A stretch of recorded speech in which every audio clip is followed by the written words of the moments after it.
kali ini ingin membahas tentang pinjaman Bank Mandiri. Saya ini lebih detail membahas tentang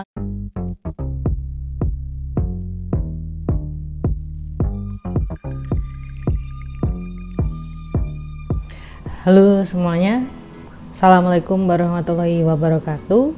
Berjumpa lagi dengan saya. Baik teman-teman, apa kabar? Semoga teman-teman dalam keadaan sehat walafiat dan tanpa ada gangguan kesehatan dari virus corona saat ini. Baik, amin. Baik teman-teman, saya kali ini ingin membahas tentang pinjaman Bank Mandiri. Saya ini lebih detail membahas tentang agunan-agunan apa saja yang bisa diperbolehkan untuk meminjam di Bank Mandiri. Jadi pinjaman Bank Mandiri itu semuanya menggunakan agunan, dan saya garis bawahi tidak ada satupun bank yang tidak pakai agunan. Semuanya pakai agunan ya teman-teman, termasuk Bank Mandiri. Nah, jadi Bank Mandiri ini, pinjaman Bank Mandiri itu ada berbagai macam, ada KUR, ada KSM, ada pinjaman KKB, ada pinjaman KPR, ada pinjaman kartu kredit, kemudian ada pinjaman KTA. Nah, KTA ini saya garis bawahi, Bank Mandiri hanya sebagai pembiaya dana aja, yang mengelola pihak ketiga, biasanya seperti itu.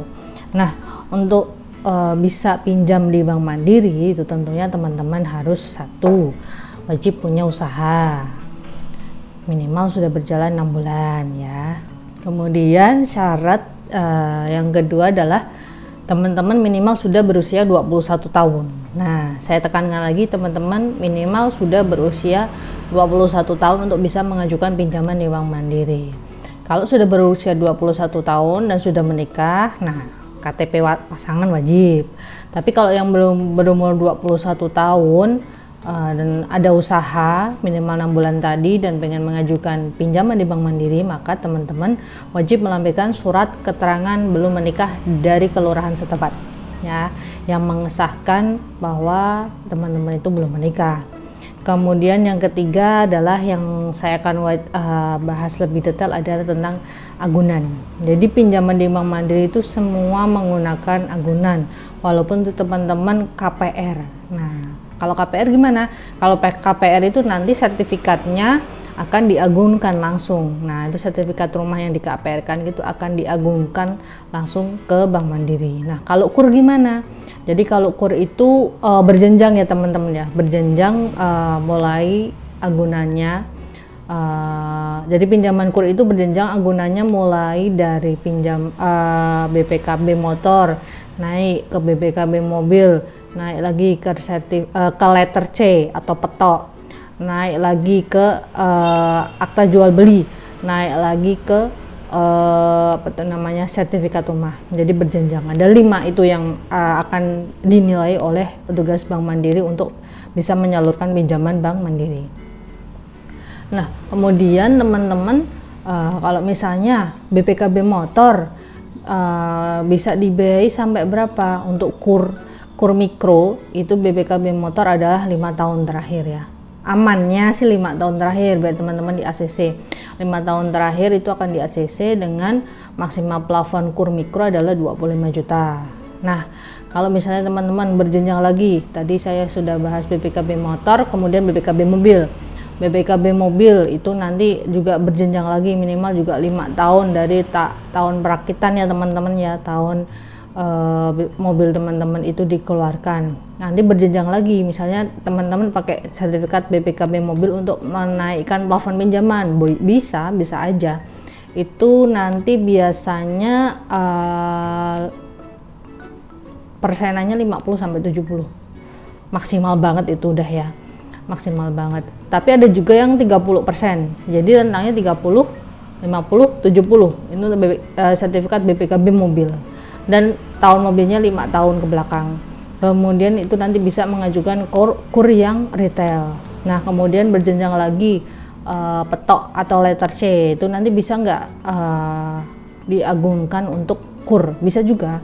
Jadi nanti kan biasanya kalau di kelurahan itu ada misalnya teman-teman punya rumah atau punya tanah lahan kosong yang belum disertifikatkan, itu kan nanti ada surat dari kelurahannya, itu letter C, atau kalau yang di bahasa bekennya para petani itu petok.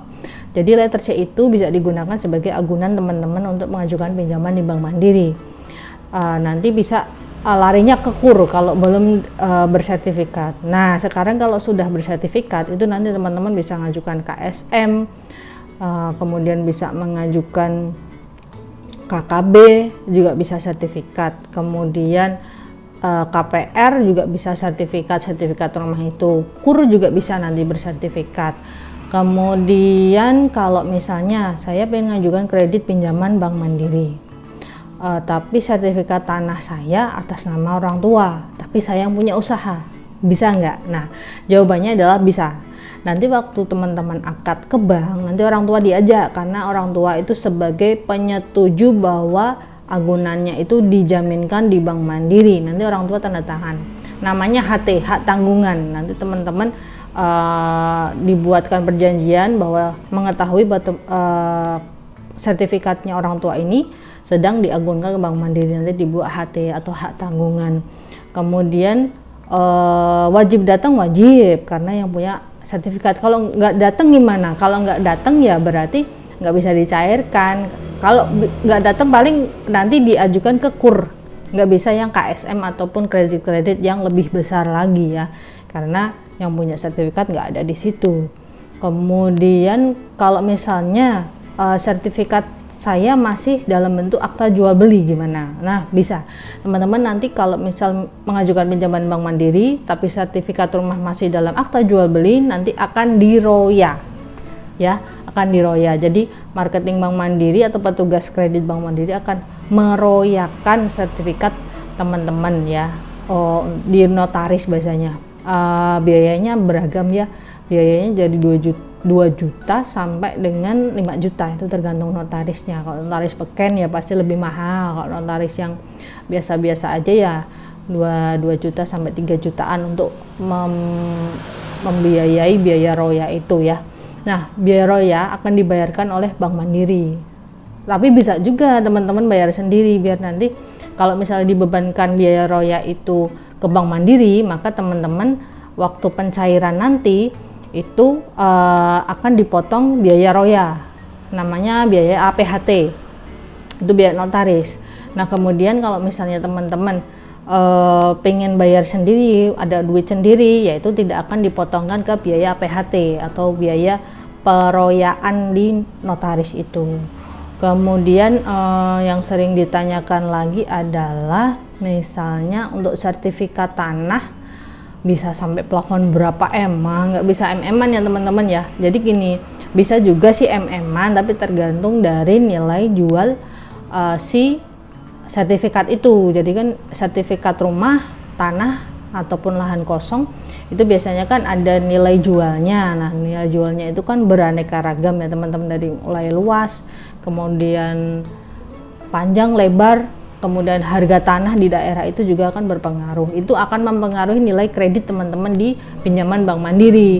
Nah, jadi nanti lebih detailnya untuk teman-teman bisa mengajukan ke cabang Bank Mandiri terdekat, menemui marketing atau petugasnya, kemudian minta dijelaskan secara detail apa-apa saja.